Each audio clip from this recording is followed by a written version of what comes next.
Hello guys, this is Kamarjit Singh MOGA, Managing Director and Study Visa Tours Visa Consultant from British IELTS Institute BAGHA PURANA।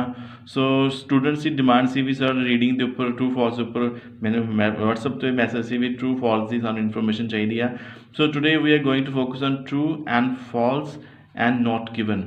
So first of all start करने तो पहले मैं एक चीज़ clear करता students true false and yes no ਦੇ ਵਿੱਚ difference ਹੁੰਦਾ बट स्टूडेंट की करते यस नो और not given and true false and not given ਨੂੰ सेम ही कंसिडर करके चलते हैं। लगता भी शायद सेम है, कोई फर्क नहीं है, बट नहीं there is a difference. So today we are going to focus on true. So true if the statement agree with the information, जो भी ਤੁਹਾਨੂੰ इन्फॉर्मेशन मिली हुई है। ओके आई होप सो भी ये चीज़ बेसिक इन्फॉर्मेशन सारे स्टूडेंट ਤੋਂ ਹੁੰਦੀ है, बट फिर भी still I need to focus on it. False if the statement contradict to the information. So देखो कंट्राडिक्ट किया, फॉल्स कदों होएगी जदों वो इन्फॉर्मेशन उस तो ऑपोजिट होएगी जो पहला दी हुई है। Okay and not given if there is no information on this. So first of all एक टिप एक आइडिया मैं तुहानूं देण जा रहा जिहदा तुसीं इह चीज़ नूं सॉर्ट आउट कर सकते एक टैक्नीकल मैथड दे नाल। बट एक चीज़ मैं दसदा भी लैंगुएज हमेशा फ्लैक्सीबिलिटी होंदी है एंड रूल रेगूलेशन दे विच भी फ्लैक्सीबिलिटी होंदी है। टिप्स हमेशा ऑल स्टूडेंट वास्ते वर्क नहीं करती। ओके तो उन्हें चीज़ की प्रैक्टिस करने की लोड़ पैगी भी ये टिप्स तो प्रैक्टिस करके पता चलेगा तो लिए वर्क करेगा कि नहीं करेगा, बट आई होप सो भी ये तो काफ़ी हेल्पफुल होएगा। सो फर्स्ट ऑफ ऑल अपने को 7 क्वेश्चन ने।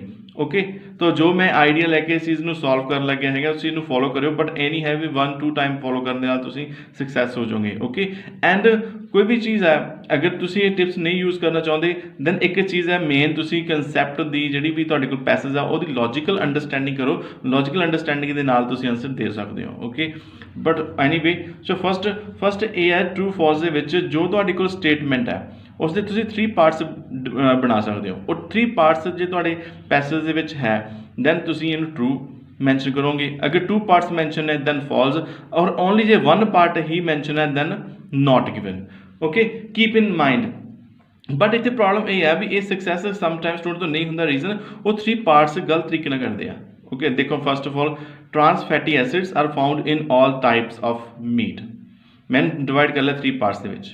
ओके ट्रांस फैटी एसिड जानी कि हमें पैसेज में देखना भी ट्रांस फैटी एसिड की गल हुई है, फिर देखना भी types of meet which and की वो फाउंड है कि मिस उत्थे सपोज करो ट्रांस फैटी एसिड की गल हुई है and all type of meat की गल भी हुई है, बट उत्थे फाउंड नहीं, उत्थे मिस है या एबसेंट है। ठीक है इट मीनस फिर की होएगा होए फॉल्स होएगा।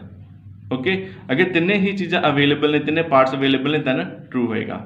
Okay so let me explain trans fatty acid are found in all types of meat. तो आंसर इसका ऑलरेडी मैं मैंशन किया है फॉल्स है। इट मीनस ये 2 पार्ट्स होंगे तो आप देखना भी जो नैक्सट एक पार्ट है वो किहड़ा मिस है ये। ओके सो नाउ तुम देख सकते हो अपने को सैकेंड जो इतों स्टार्ट करो रीड करना they occur naturally in small. So trans fatty acids are type of unsaturated fatty acids. They occur naturally in small amount in food produced from the ruminant animals. और ruminant animals केड़े होंदे आ cut chewing animal like buffalo. Okay milk beef आपन पता meet नूं कहंदे आ cow meet नूं। Okay इहदे विच सिर्फ इहने बीफ की गल कीती हुई है, ऑल टाइप ऑफ मीट की गल नहीं की हुई है। फैटी एसिड्स जिहड़े नैचुरली मिलते आपां नूं स्मॉल अमाउंट्स मिलते। एक चीज़ होर भी है स्मॉल अमाउंट नूं ध्यान च रखियो। सो मिलते हैं बट मीट के विचों बट ऑल टाइप की गल नहीं की हुई इत्थे। सो इट मीनस अपने को की चीज़ है ये जरा ये फॉल हो गया। ट्रांस फैटी एसिड फाउंड होंगे मीट विचों बट नॉट ऑल टाइप। सो इस करके जो अपने को फॉल्स दे विच कंसिडर किया जाएगा, यानी कि 1 पार्ट अवेलेबल नहीं है, 2 अवेलेबल है। Next health problems can be caused by consumption of small amount of trans fatty acids. ये health problem consumption of small amount trans fatty acid ये ट्रू है। हुण सैकेंड का देखो अपने को आंसर आ रहा trans fatty acid have adverse effect. Adverse effect means अपने को चीज़ है हेल्थ प्रॉब्लम। ओके ऑलरेडी इन्हें कैसे इतने कैसे स्मॉल अमाउंट। सो ऑलरेडी की है इतने अपने को स्मॉल अमाउंट ऊपर मैंशन हो चुकी है। Not a lipid which found in the blood and have been shown to increase the risk of heart disease. So students health problem consumption of small amount trans fatty acid. So अपने को trans fatty acid की गल हो रही है। सो 3 parts जो अपने को अवेलेबल है। सो दैट्स वाई अपने को जो आंसर है जो स्टेटमेंट है ये ट्रू है। ओके नेक्स्ट थर्ड सो जिहड़ा नेक्स्ट थर्ड अपने कोले Third, experts consider that the trans fatty acids contained in animal product are unlikely to be serious health risk. Unlikely मतलब doubtful है. So इतने जो experts ने so statement इतने अपने को first of all दस में true है अपने को experts consider experts की गल होएगी trans fatty acid contain animal products and serious health risk. और तीन parts ਵਿੱਚ मैं statement ਨੂੰ divide कर लिया.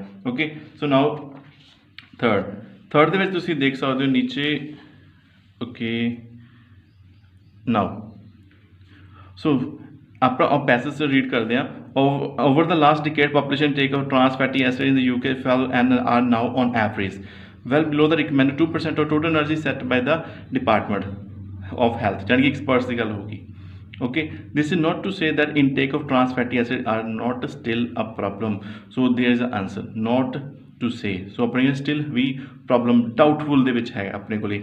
Okay, and dietary advices state that those individuals who are in the top of end of a distribution of intake should still make efforts to reduce their intake.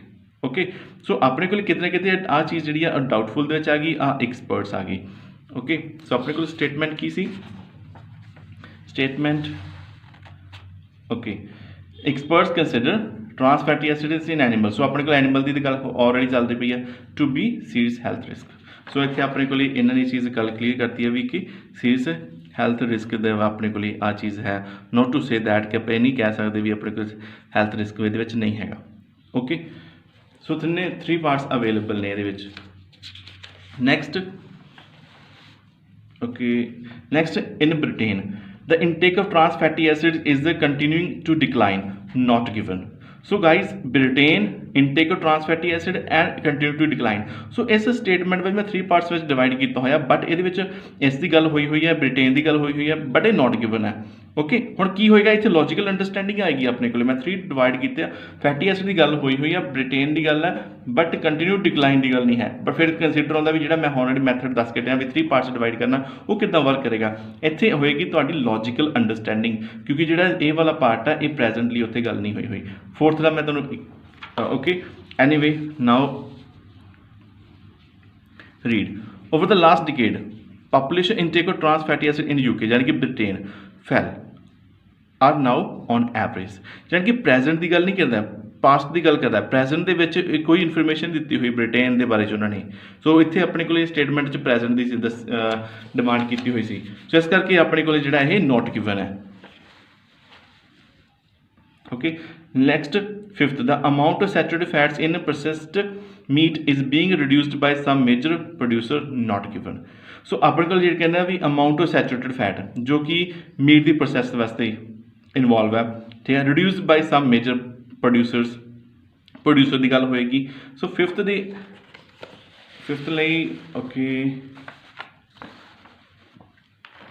now so in this paragraph only producer की गल हुई है ना कि meet process की गल की हुई है ना ही ये कोई सैचुरेटेड फैट की गल की हुई है. सो इस करके नॉट गिवन है. नॉट गिवन के जस्ट थोड़ी इन्फॉर्मेशन होएगी तुहाडे कोल सारी डिटेल च नहीं होएगी मेन ज़्यादा इन्फॉर्मेशन जी मिस होएगी उहदे विचों.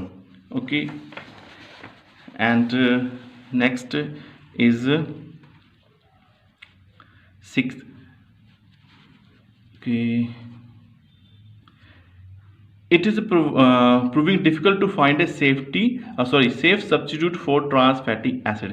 यानी कि डिफिकल्ट है सेफ सब्सटीट्यूट लैके आना यानी कि ट्रांस फैटी एसिड की जगह तो कोई चीज़ होर लैके आना वो डिफिकल्ट है. यानी कि ट्रू है यानी कि स्टेटमेंट में चीज़ दी है डिफिकल्टी की गल की हुई है सब्सटीट्यूट की भी एंड ट्रांस फैटी एसिड की. ओके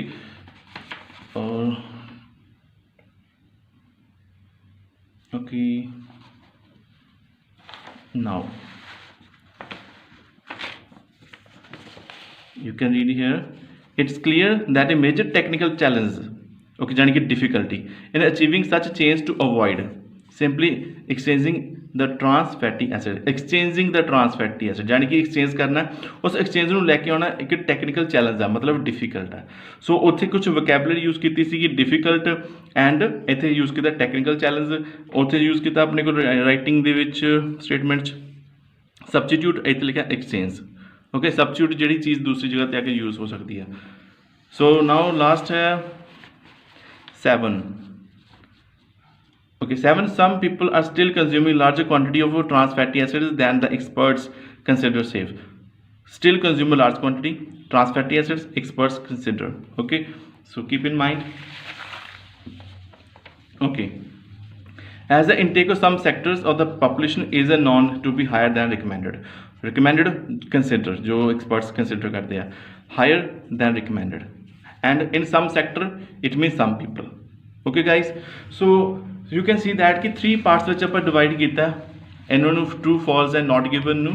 Okay, अगर ਤੁਸੀਂ ਇਸ चीज़ ਨੂੰ ਇਸ तरीके ਨਾਲ divide करके sort out करने करोगे कोशिश, then you will be a expert in this method. Okay, but it will take some time, lots of practice. Anyway guys, share with the lots of students so that ki students help हो सके. Thank you.